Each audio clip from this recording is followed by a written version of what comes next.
Hi, my name is Jessie Golden, and this is The Golden Secrets. I am so grateful for today's guest because he was the first physician to introduce cryotherapy to the United States, and he is one of the co-founders of Cryohealthcare with their unique walk-in cryo chambers. And I'm obsessed. I've been going for over a year, and it was originally invented for rheumatoid arthritis in Japan. That's why I started going, but the benefits have been absolutely amazing. So here today is Dr. Jonas Kuehne. Thank you so much. I'm so grateful for you. I mean, I'm obsessed with cryotherapy. You know, I see you almost every day. I got totally addicted. Can you tell us a little bit more about the benefits other than... Yeah, sure. So, I mean, as you mentioned, it was initially invented to treat rheumatoid arthritis, actually by a Japanese rheumatologist. And that was in 1978. And since then, it has been used all over Europe to treat rheumatoid arthritis and other systemic inflammatory disorders, mostly autoimmune disorders. And then kind of in the, but let's say like 15 years ago, the athletes discovered it. So professional athletes started using it because they noticed that, when you bring down inflammation, you also facilitate healing of muscle tissue and other things. So you shorten recovery period. So the benefits are basically that it's a systemic anti-inflammatory treatment, and inflammation is at the core of many illnesses. When you have an autoimmune disorder such as rheumatoid arthritis, you feel it the most because then it's right there, it's prevalent, it manifests as a disease. But inflammation can be at the beginning of illnesses like cancer, heart disease, and other autoimmune disorders that we know. So decreasing inflammation is actually a good thing to do. We know that inflammation is harmful for the body over time. And we have people from all walks of life using this now. Yeah. And I even actually, I feel like I get kind of a little mental high after you go. And it's only, maximum is 3 minutes, right? That's right. And I go 2 minutes because you still receive the same benefits. Is that that's right? All the studies were done between 1.5 and 2 minutes. There's over 400 publications. So when you look at the medical literature on PubMed and you search it, you see a lot of publications. So all the studies were done between 1.5 and 2 minutes. 3 minutes is the maximum time. After that, we're too worried about skin injury from the cold temperatures. Because you basically go in there in your undies, and then you cover the limbs, the areas that could get... Yeah, you cover the extremities. You cover the hands, the feet. You want to wear like a face mask that just purely to make the air that you're breathing a bit warmer. It's normal room air in those chambers. You're breathing just normal room air, but it's cooled to minus 220 to minus 240 Fahrenheit.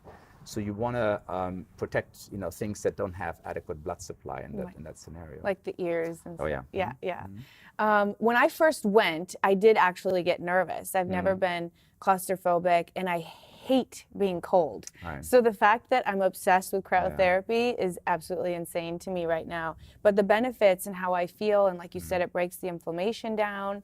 Right. But there's also some like beauty stuff too as well, right? Yeah, that's right. So we have two different crowds. So when you look at arthritis, again, in Europe it's been used. Here, we don't have yet FDA approval to advertise that we're treating rheumatoid arthritis, even though in Europe that is being done. I can just tell you from our experience, we have several clients that do have rheumatoid arthritis that have now absolutely normalized blood markers. Now, that doesn't mean it works for everyone with rheumatoid arthritis, but I think a large portion will hugely benefit. Then there's a crowd, like you said, who probably has nothing wrong with them, and they're either looking for beauty benefits, because when you look at freezing your skin briefly, it's basically flash freezing the skin. So the way this works is the cells that we're targeting are in the lower layers of your skin and in the capillary beds. So the endothelial and epithelial cells that then can produce anti-inflammatory proteins called cytokines. So there's a shift in the cytokine protein profile. And that is causing all of your body an anti-inflammatory response. So it's really an inside-out treatment. But so when you think about it, that's kind of more the medical aspect. But you have also cells in your skin that produce collagen, and when you flash freeze those, they get more activated. So collagen production improves, metabolism picks up at a significant rate. While you're in there, you're only in for 2 minutes, which is very safe, or 3 minutes. Your body doesn't know that. Your body thinks you're going to die unless you change some parameters. And the parameter to change in this extreme situation is upregulation of metabolic rate, which allows better heat production and also optimization of cellular processes, which then allow you to survive longer in this environment. And that change gets triggered in those 2 minutes you're in there. but it doesn't reset as soon as you step out of the chamber. It resets days later. It takes time to simmer back to normal. In that time, metabolism is up, like you talked about this runner's high, endorphins are released, you know, as you feel very good, which is one reason. In Europe, it's also used to treat depressive disorder because you actually modulate mood over time with that. Wow, that's so fascinating. So how did you end up bringing it here? What was that like? So it's interesting. So before this, I was actually a Medicare provider. So I was a physician that saw mostly Medicare patients. And I was always interested in preventive medicine. And my wife, back then she was my girlfriend, she did a report in Germany, in Berlin, on cryotherapy. And I happened to be there at the time, you know, had like a long distance relationship. And so I went with her. I was reluctant. I don't want to go. And then noticed what they're doing. And then I did some more research, and there was nothing in the US yet. Wow. And so then I thought, oh, how can we get chambers here? And that's kind of how this started. And everybody thought you were crazy, right? Absolutely. Yeah. Like, why are we going to go freeze ourselves? Yeah, I think, you know, well, you're working as a doctor. Why do you need to, you know, import expensive machines and set all these things up, you know? Yeah. But I was interested, you know, it's now with our clinic, it's kind of like everything we offer, I do as well. And if I don't like it for whatever reason, or I find the research not conclusive enough, I won't offer it. And so the cryo I do, you know, and we do a few other treatments. So it's like, it was a bit of a self-interest at first because I wanted this here. And the interesting thing then, I thought we were going to have all these people with arthritis and pain, but the first clients were professional basketball players. Yes. So they knew this treatment from Europe and other places. And they found out that I did this. And in my tiny office, we saw a lot of amazing, you know, pro basketball players. Because I know a lot of athletes do like ice baths or cold plunge, which is a little bit more time consuming, but what else is the benefits? Well, they do that. It's also a bit different when you think about it. So I mean, I like ice baths. I think it's a bit cumbersome to run, but it's different than whole body cryotherapy. So in an ice bath, it's a different and slower process to cool the skin. Cryo is much, much colder. Yes. An ice bath, think about it, you know, you have ice water, you're about 32 degrees Fahrenheit. We go to minus 220. And in the studies, they kind of showed there's a threshold. You have to get colder than minus 180 degrees Fahrenheit to trigger the anti-inflammatory response. So ice baths are great for injuries or swelling to bring it down immediately after. But to get really the anti-inflammatory benefits of whole body cryo, you have to go much, much colder. Yeah. And the nice thing about cryo is that it's dry. And it's quick. I mean, I'm in and out of there in 5 minutes, Exactly. which is so Right. amazing. And then you guys do have some other modalities that I've personally used and I love. Do you want to talk a little bit about? Sure, we do. I mean, we do localized cryo treatments, and that's more like an ice pack on steroids because it's a very, very cold local treatment. So when you talk about someone that has inflammation or swollen joints, that's a good one to do locally.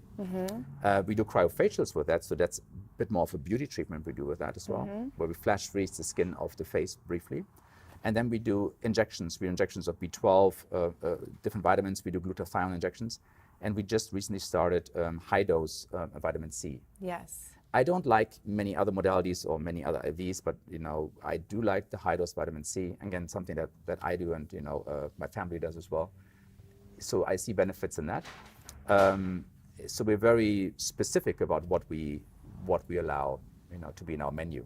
Well, I think that's why I love you guys, and I feel safe. It's family owned. It's you, your wife, and your brother. Right. And I love that you kind of do all these things yourself and you believe in it, and that's why it works. And cryotherapy has become one of my golden secrets. I share it with everybody, and I'm such a fan. And I'm assuming it's one of yours, but I always like to ask my guests, if you could share one of your golden secrets, what would it be? Other than the things you've already mentioned, is there anything else?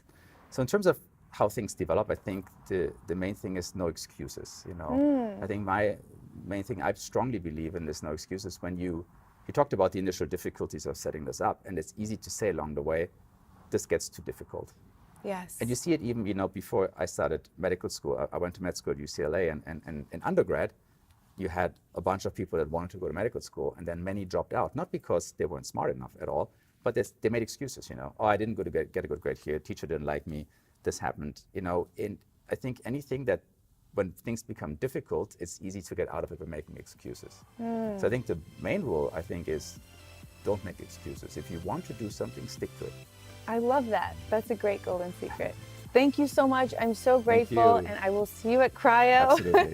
Thanks, Jessie. Thank you so All much. right, thank you.